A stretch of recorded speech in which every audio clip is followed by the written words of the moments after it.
Okay, so Gretchen is one of my very, very favorite scientists. I think she knows that. She is, of course, a very distinguished academic and has been at Carnegie Mellon University for a little bit.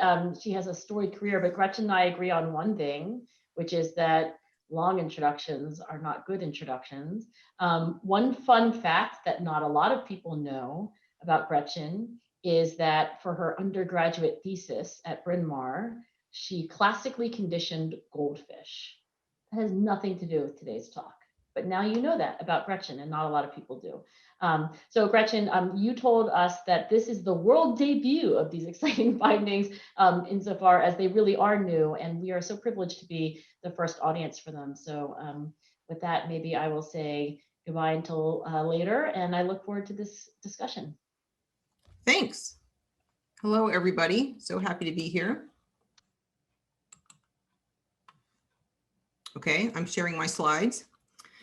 So today's talk is about a project on the basic processes underlying numerical cognition and how that influences lay people's evaluations of the very large magnitude expenses that are associated with government programs.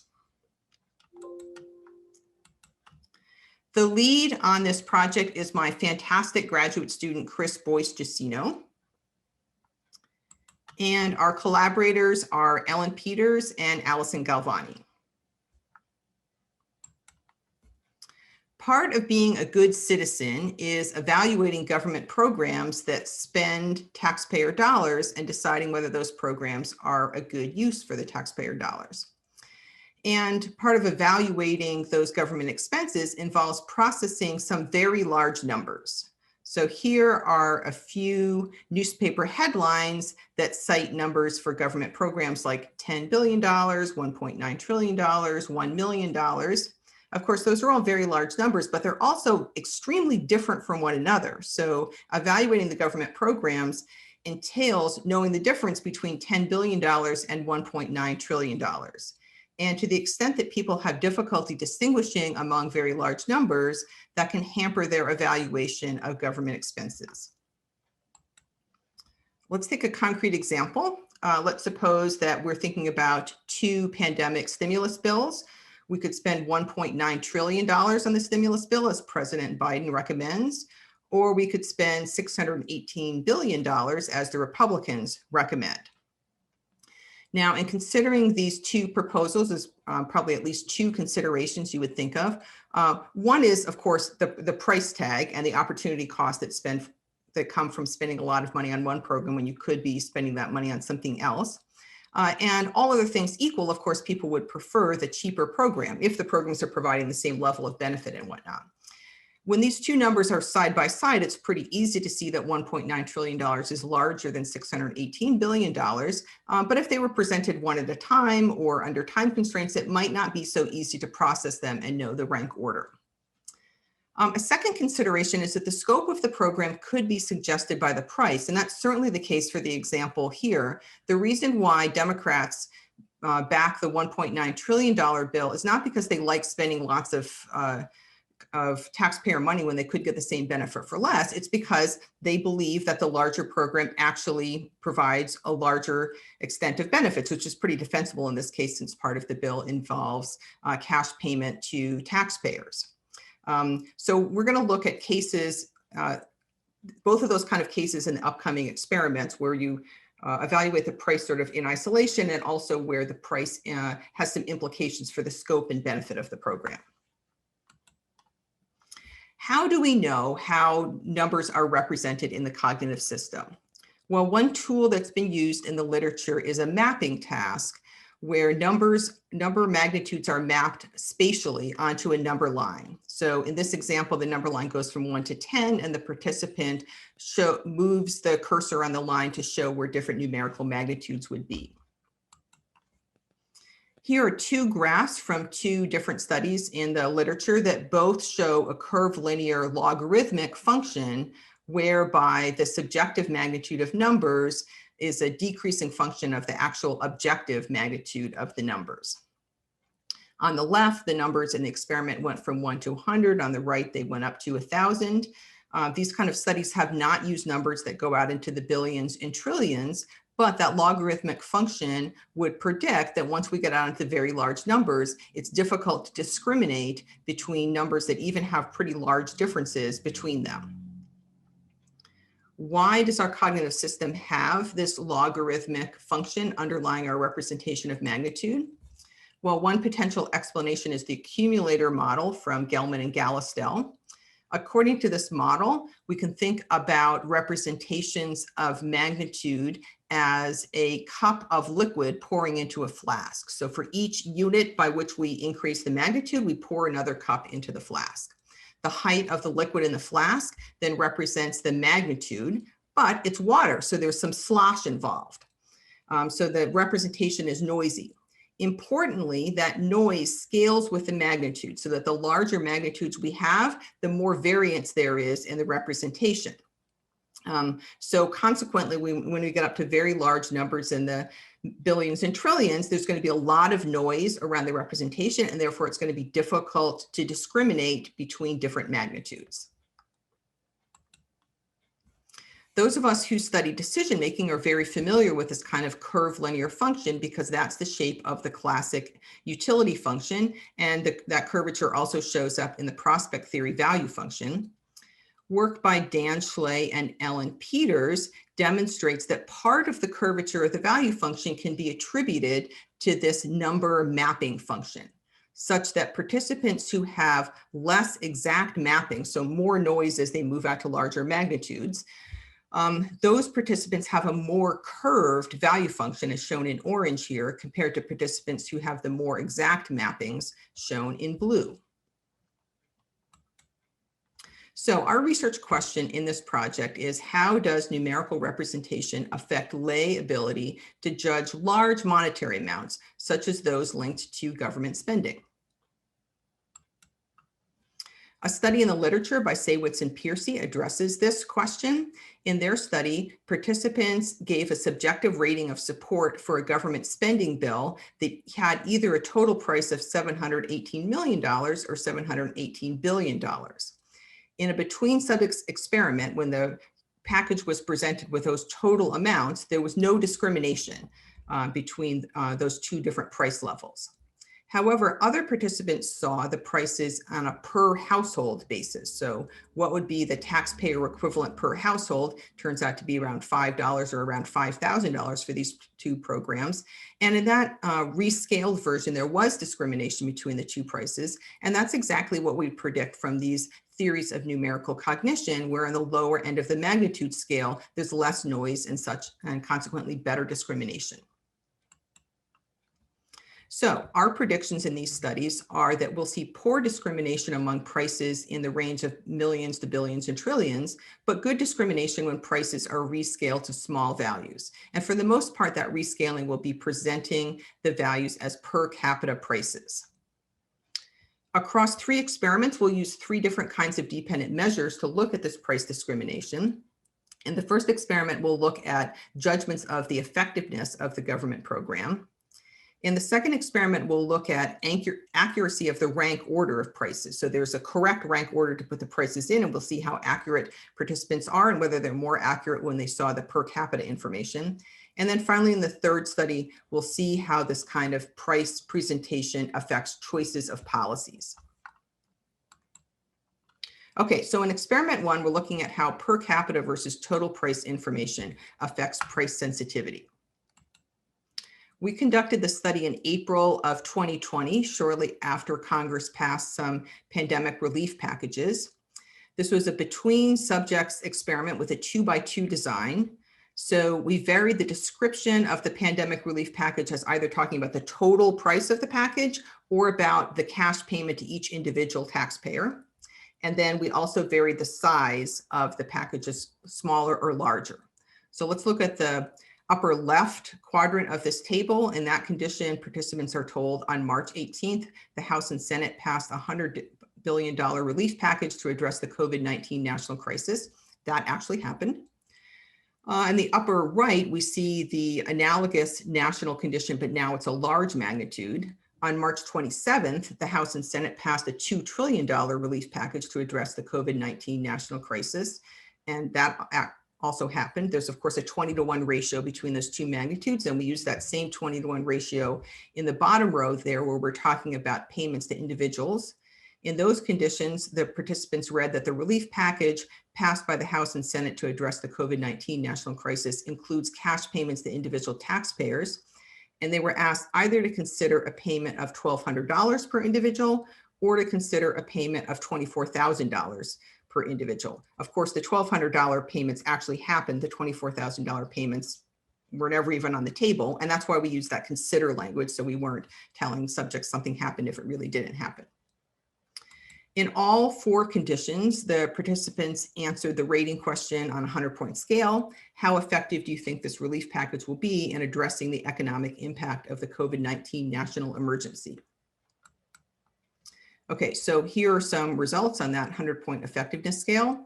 On the left side of this graph, the blue distributions show ratings of the $100 billion and $2 trillion total packages. You can see that the $2 trillion package is rated somewhat higher than the $100 billion package. But that difference is accentuated when we move over to the right and look at the orange distributions. So now we're judging individual payments of $1,200 or $24,000 per person, and the $24,000 is rated a lot higher than the $1,200. So we have this 2-by-2 interaction between magnitude and scale. Here's some regression results. So magnitude refers to that 20-to-1 ratio of the smaller or larger expenses. Scale means national or individual scale. And what we predicted and found was that magnitude by scale interaction. We also measured participants' numeracy, and numeracy had a main effect in that higher numerate subjects gave lower ratings overall, but numeracy did not moderate our intervention. And we, in fact, find that in all of our studies, that numeracy has a main effect but does not moderate our interventions. Okay, so this first study demonstrates that per capita prices lead to better discrimination. As I mentioned, in both the national and individual conditions, we use the same 20-to-1 ratio, and that 20-to-1 ratio was more discriminable at the low end of the magnitude scale than at the high end of the magnitude scale. And that's interesting because it indicates that even a log number function can't account for these findings. We would need a function that's even more curved than log. The study has some limitations. In our interaction pattern, the $24,000 individual payment was the odd condition out in the sense that it got a much higher rating than the other three conditions. And of course, that's also the number that's fictitious, that never actually happened in the news. And our participants know that. We quizzed them, asking them which numbers they had seen in the news, and they picked out the right ones. So that familiarity with the real numbers could be a bit of a confound in this study that we'll address in our later studies. Okay, so experiment 1 uses a subjective rating of effectiveness of the programs. There's no right answer to that rating scale. In experiment 2, we used a dependent variable that does have a correct answer. So in this study, we're going to ask participants to rank order different government programs by price. And of course, there's a correct rank order, and we'll see whether that accuracy is higher in the per capita condition. So let me walk you through what participants saw. We presented them with 8 different government programs, one at a time. Each program had an icon, like the little toothbrush icon you see here, and it had a title like Veteran Dental Services, and it had a brief description. This program provides all necessary care to maintain, restore, and improve oral health and function of veterans.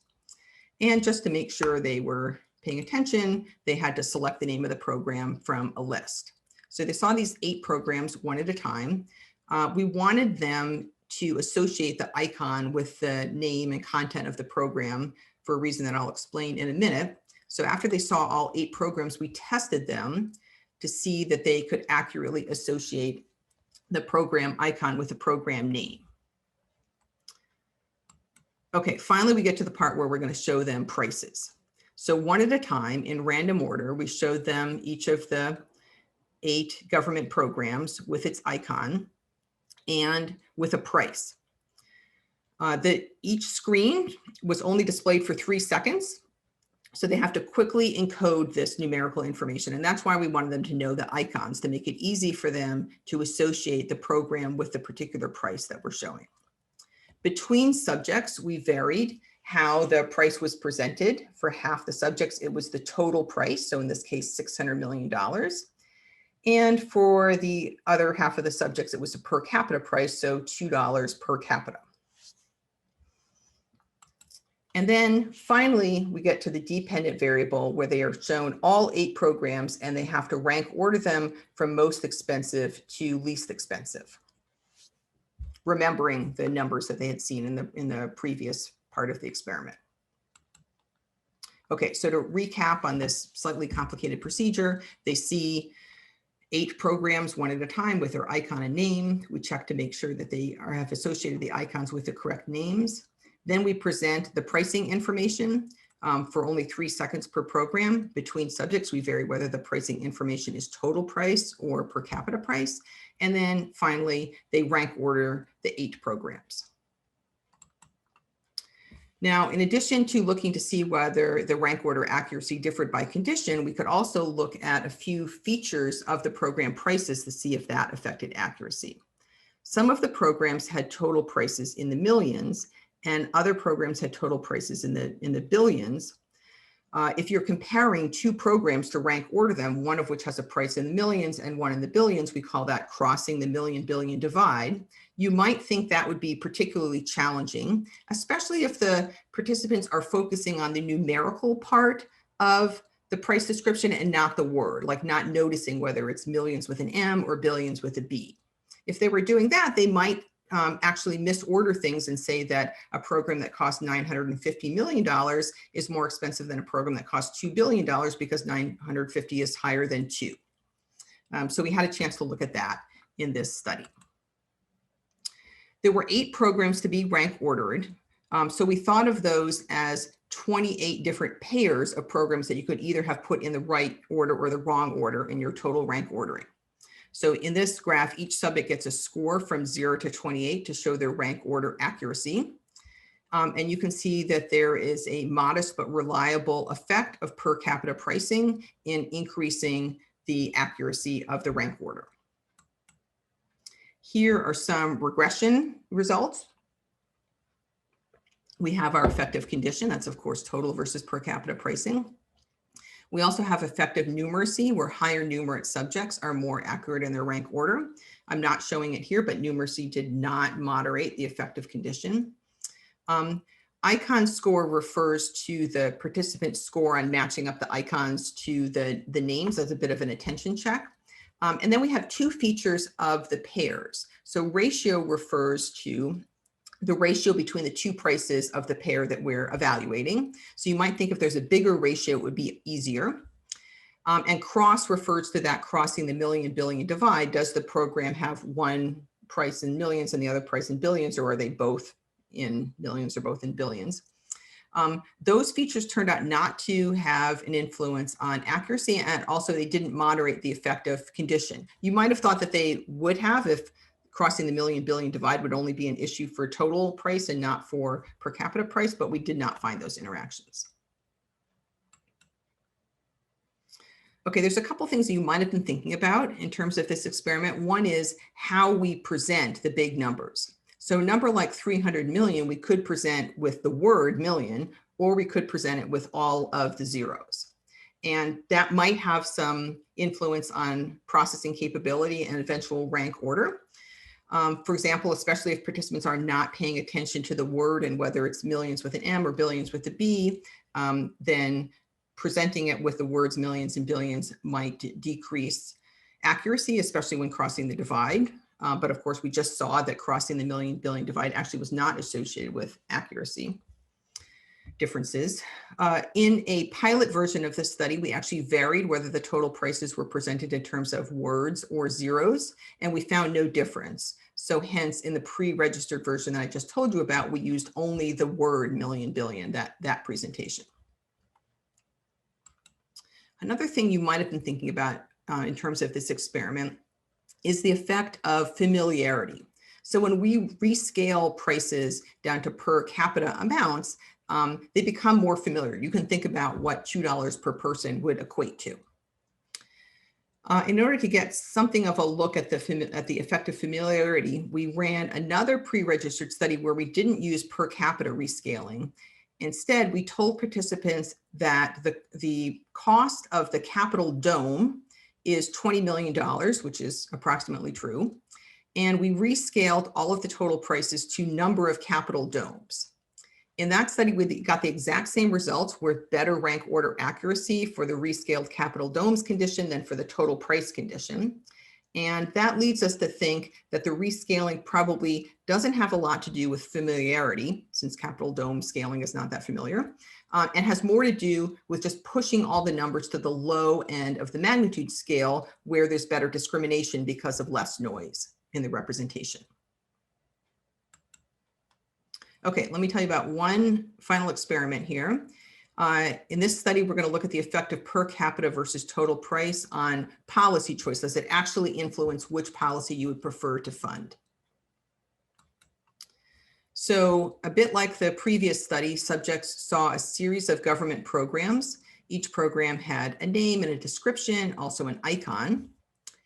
So here we have the Civil Antitrust Enforcement Division program. And each program also had a category. This program falls in the antitrust protection category, and it has a letter grade. Later in the experiment, we're going to give subjects pairs of programs and ask them which one they would prefer to fund, knowing the prices of the two of them. As I discussed earlier, one reason that might come into play in terms of making those choices is that a more expensive program might connote like broader scope and a larger set of benefits. We're trying to stave that off a bit by giving these letter grades so that there was some information about the level of benefits provided by the program. Okay, so they saw each program one at a time with the icon and grade and everything. To make sure that they were paying attention, they had to pick out the letter grade and the title from a list. Here's another example, the Threatened Species Conservation Fund, that's from the Wildlife Protection category with a grade of A-. Here's yet another example, the Land and Water Wildlife Legacy Program, which is also from the Wildlife Protection category, also gets a grade of A-. Okay, now we're ready to present some prices and ask subjects to make some choices. So they got a series of pairwise choices between two programs that they had seen before. And they were asked which program would do you support funding, and the prices for the programs were there. Half the subjects saw per capita prices, so $30 per capita for civil antitrust enforcement and $2.70 per capita for land and water wildlife legacy. The example that I'm showing you here is what we call an unmatched choice, because the two programs come from different categories. One's from antitrust protection, the other one's from wildlife protection, and they also have different letter grades.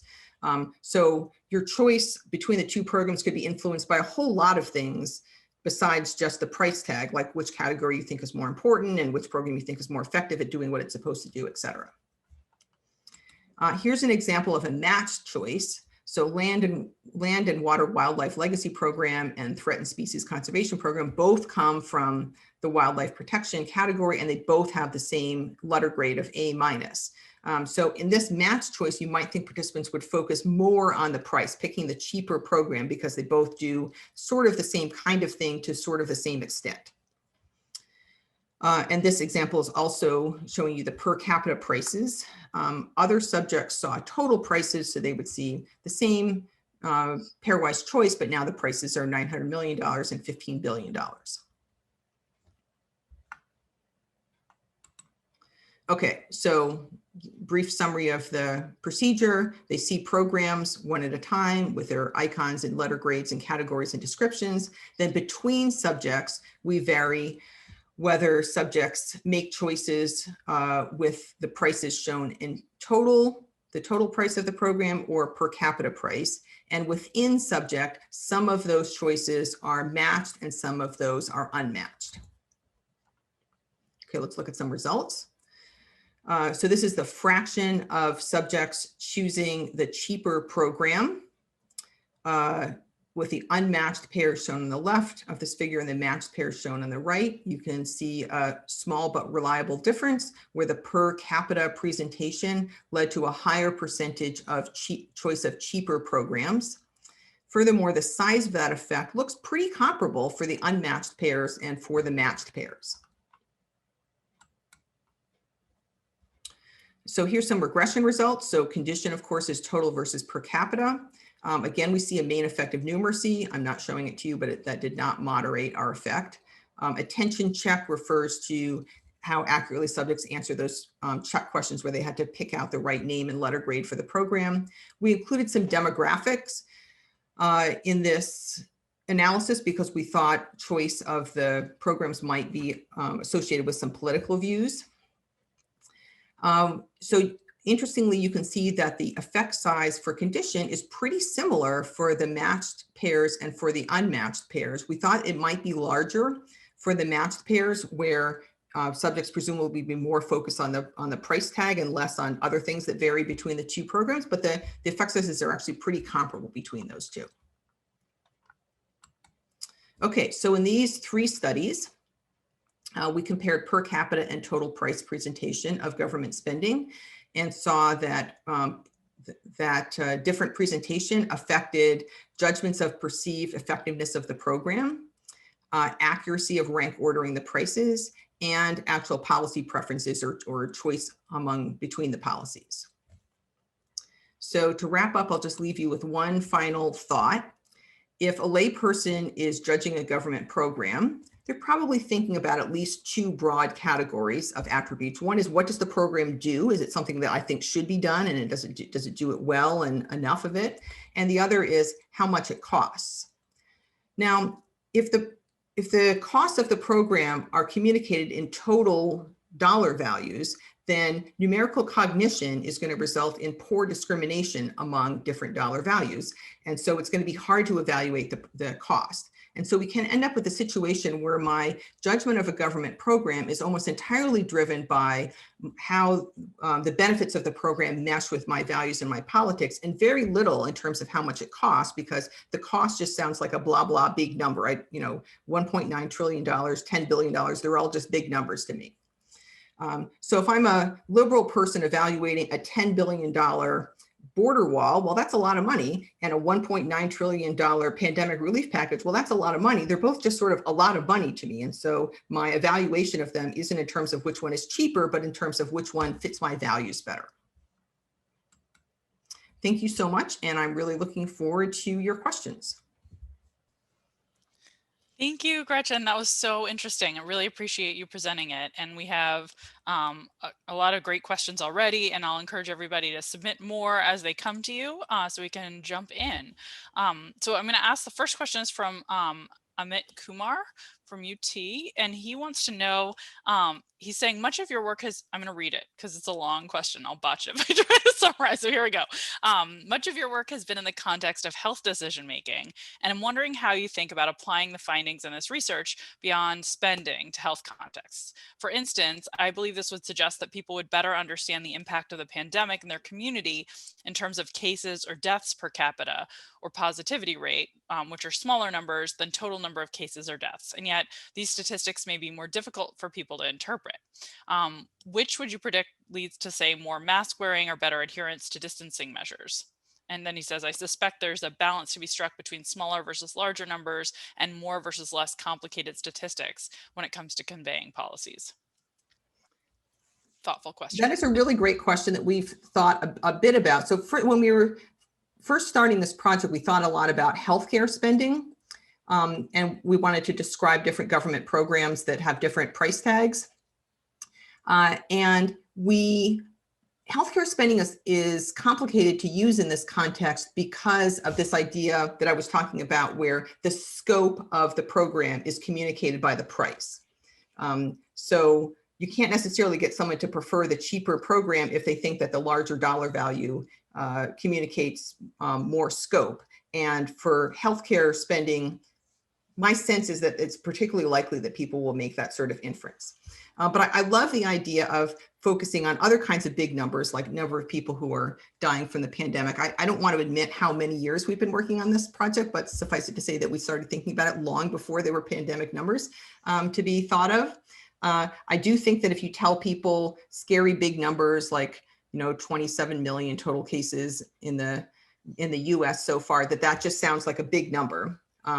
And I've had lots of informal conversations with people where they start talking about numbers in the pandemic and they're off by many more orders of magnitude because it's hard for us to process those large numbers.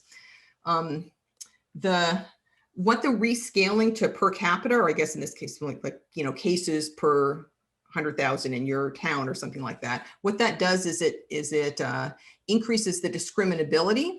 So if town A has more cases per 100,000 than town B, if I'm talking about cases per 100,000 versus total cases, I may get better discriminability with cases per 100,000 because they're smaller numbers. I mean, I do have to understand what cases per 100,000 means. But that discriminability is different from motivating action, right? Like I can see maybe I'm like more motivated to wear a mask in town A than town B because I can see that their cases are different. But honestly, really what we want to do is get people to wear a mask just like a lot. 27 million. I'm not sure that there's a direct translation into just motivating health behavior here, but I'd love to think more about that. Okay, fantastic. So Don Moore wants to know the following. He said, if you're going to recommend presenting the cost of large programs in per capita terms, can you comment on potential ambiguity about how to count capita?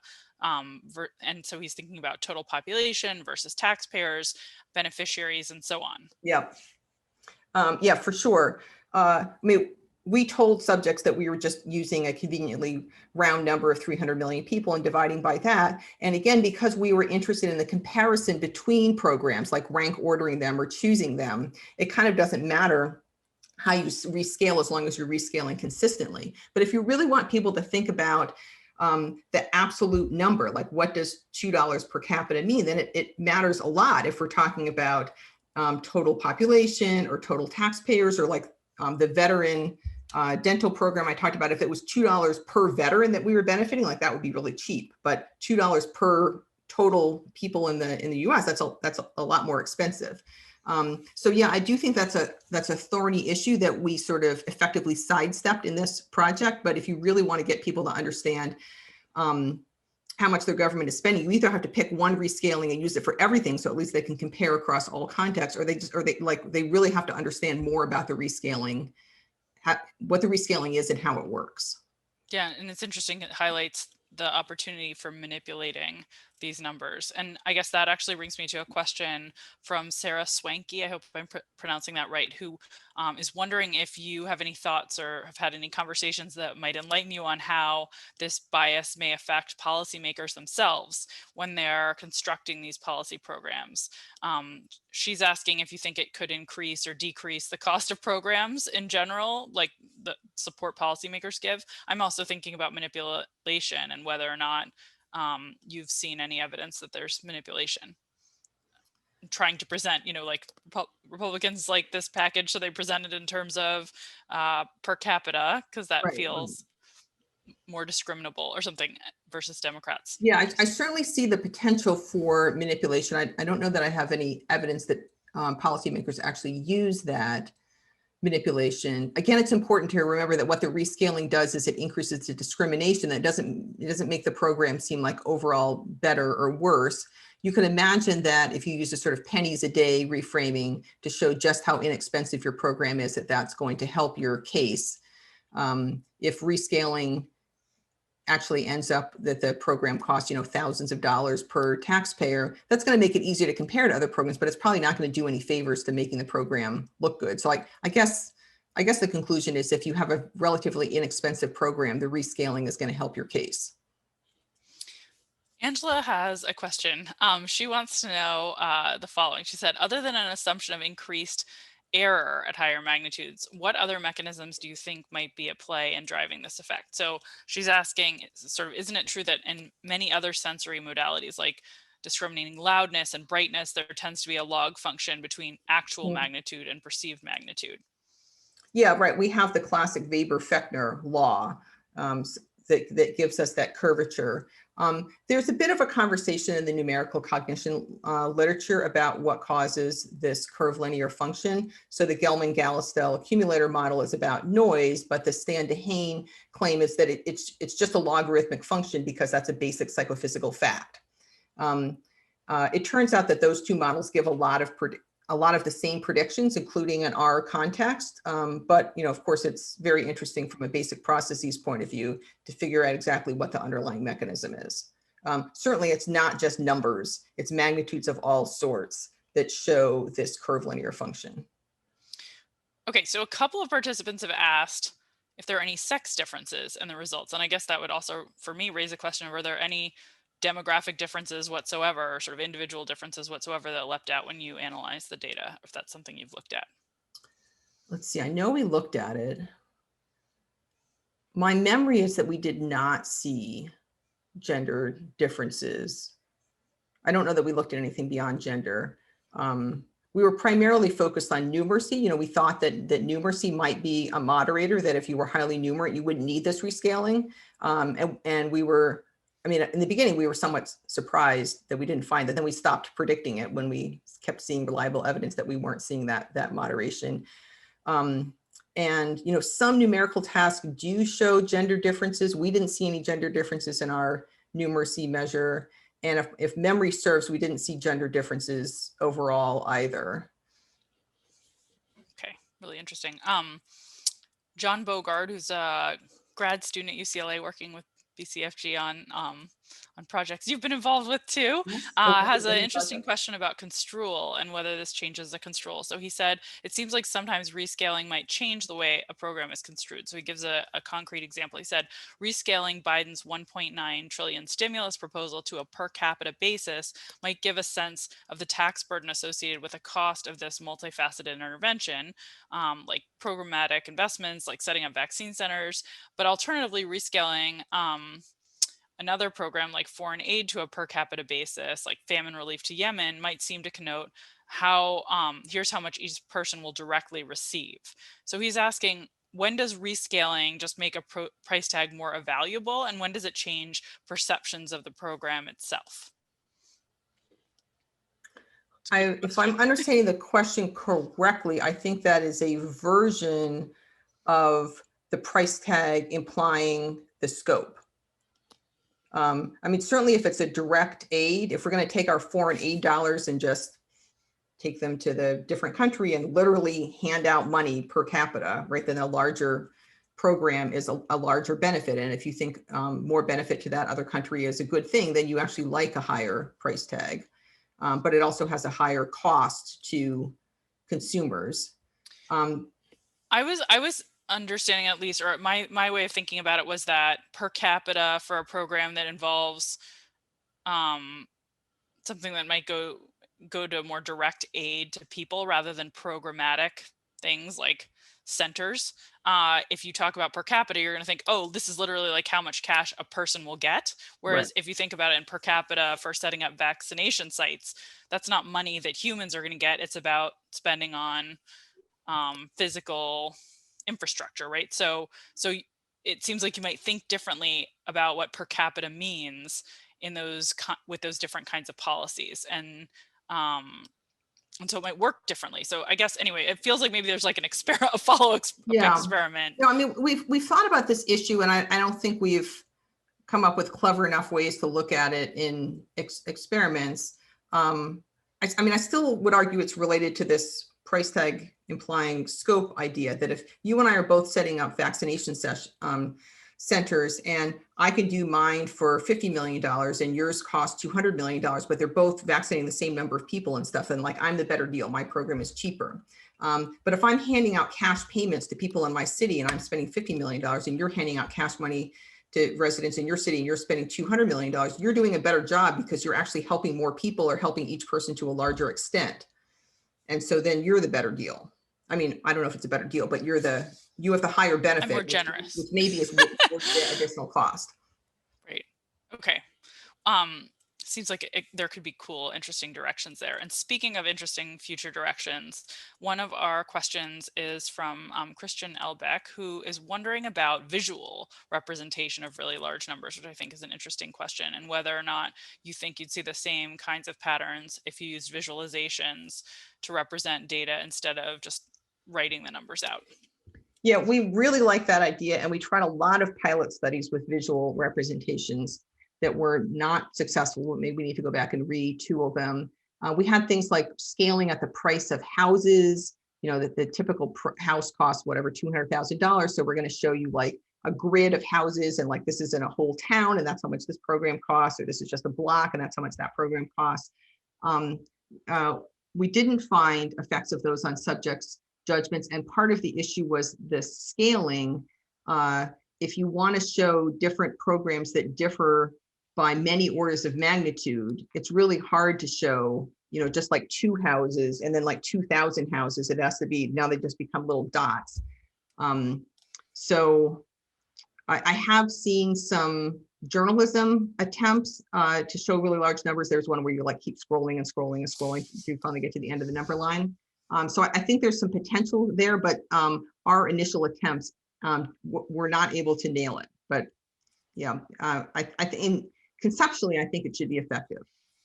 All right, I'll give you one more like sort of thought bubble that came from a participant that's related, which is about languages. And one of the participants pointed out that some languages have different ways of labeling big numbers. Like German is a little bit less confusion between million and billion, and just suggested it could be interesting to study this across. It's making me think of Keith Chen's work right on how you label the present tense versus past tense and savings and discounting. So anyway, I think that was a cool idea. Let's see. I know we're close to the end. Let me give you one last question from Gerardus Lucas. Gerardus asked, would this work the same way, do you think, if you were presenting the benefits rather than the costs of policies and choices, or do you think there'd be differences? Let's see. Well, I think the basic numerical cognition processes would be the same. So I think we would still get the same discrimination effects of it's easier to discriminate between small numbers and large numbers, even when the ratio is the same. But in terms of making a program like better or worse, or which one you would choose, it could flip. Yeah, that's my intuition too. It seems like that might also be an interesting future direction. I see Angela's back, which probably means that I'm supposed to stop asking you questions and let her tell us what's happening next, and we can thank you for a really wonderful presentation and discussion. Really interesting stuff. I love that research, and in some ways I feel like, oh my gosh, I can't believe people haven't studied this before. It's such a foundational question. So thank you so much, and we hope that in 2 weeks, because of the national holiday next week, that Gretchen will be in the audience for Betsy Levy-Pollock, who is at Princeton University, and the title of her talk is Prejudice Reduction, Progress and Challenges. So thank you so much, Gretchen. We look forward to seeing you again and again and again. And we look forward to everybody in a fortnight, not next week. Yeah, we won't see you next week. We won't be here. Celebrate. No jokes. No jokes next no week. Riddles. Maybe we'll send one out over the e-list. No promises. We'll see you for Betsy's talk. Thank you. Thank you. Thanks, Gretchen. That was awesome. Bye. Bye.